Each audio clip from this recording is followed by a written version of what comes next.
I can't even imagine what the suicide and homicide and just the rates of depression, an accidental death due to overdose are going to look like in the future. It's going to reach epidemic proportions. It's already, the statistics are already alarming, and yet nobody's sounding any alarm bells. Parents have to intervene. We have to stop giving our kids free access to social media and phones at young ages. They are not ready for it. Their minds cannot cope with the dopamine. They can only have it up to a certain hour, and you take it away. They're children. You can take the phone away. We've got to intervene as parents. But as companies, we now have to deal with the influx of kids that are coming into our companies with addiction. Watch, I see it all the time. Walk through any office. You'll see the older employees have their phones on the sides of their computers as they're working. You'll see the youngest employees have their phones face up in front of their keyboards between their arms as they're working. And this is how they work.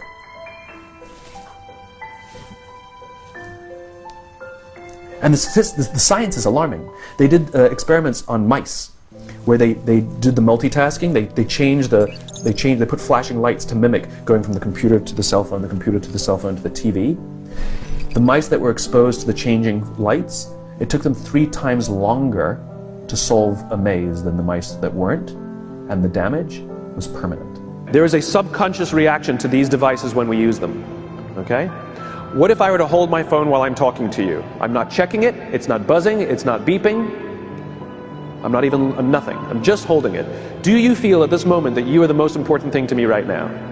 No, you do not. Because there is a subconscious reaction we have to the device. When it is out, it makes the people around us feel that they are less important. So when we're walking down the halls in our offices and somebody says, hey boss, can I ask you a question? You go, sure, what's on your mind? We've just told them they're not that important. Or we can go, sure, what's on your mind?